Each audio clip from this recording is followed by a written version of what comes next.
Bugun biz o'zbek xalq milliy bolalar o'yinlari namunalaridan yana biri Beshtosh o'yinini ko'rib o'tamiz.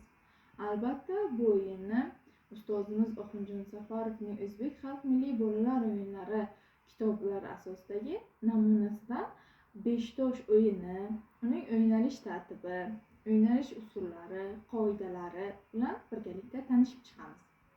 Beshtosh o'yini ham o'zbek milliy bolalar o'yinlari namunalarining eng qadimgilaridan biri sanaladi. Bolalar bu o'yinni qizlar guruhi bo'lib yoki yigitlar guruhi bo'lib yoki aralash guruh holatida o'ynab kelishgan. Beshtosh o'yini harakatni predmet boshqaradigan o'yin turiga mansub sanaladi. Harakatni predmet boshqaradi, ya'ni bu nima degani? O'yinimizning asosiy qurollari bu toshlar sanaladi. Ular soni 5 ta va o'lchamlari bir xil bo'lishi kerak. Shuning uchun ham biz bir xil o'lchamdagi 5 ta toshni ajratib olamiz. Mana toshlar orasidan 5 ta bir xil o'lchamdagi toshlarni ajratib oldik. Bir xil o'lchamdagi, chunki o'ynalish uchun oson va qulay bo'lishiga yordam beradi. Va o'yinning o'ynalish tartibini quyidagi usullari mavjud bo'lib, ularni birma-bir ko'rib chiqamiz. Beshtosh o'yinining birinchi usuli. Demak, bitta toshni qo'limizga olib, har bitta qolgan toshni qo'limizni tepaga tosh otgan holda yig'ishtirib olishimiz kerak bo'ladi. Mana bunday qilib.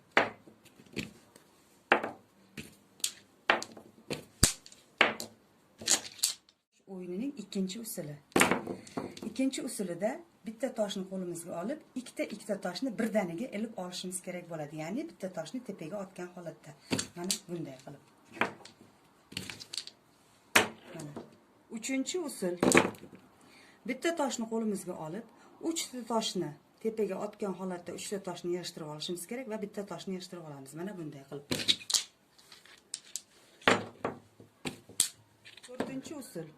To'rtinchi usulda 5 ta toshimiz qo'limizda bo'ladi. Bitta toshimizni tepaga otgan holatda 4 ta toshimiz pastga joylashtirishimiz kerak bo'ladi va yig'ishtirib olishimiz kerak bo'ladi. Mana bunday qilib. Mana bunday qilib yig'ishtirib. 5-chi usulimizda ikkinchi qo'limiz ham yordamga keladi. Ya'ni mana bunday holatda toshimizni otamiz va bitta toshimizni qo'limizga olib, uni tepaga otgan holatda qolgan toshlarimizni mana bu uchamizga kirgizishimiz kerak bo'ladi. Ya'ni mana bunday qilib.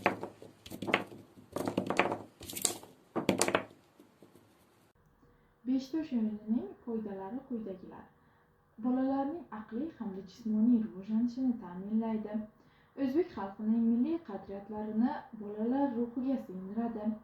O'yin navbat kutish asosida bo'lganligi uchun o'quvchilarda, bolalarda navbat kutish ko'nikmasini, mag'lubiyat hamda g'oliblik ko'nikmalarini shakllantirish uchun yordam beradi.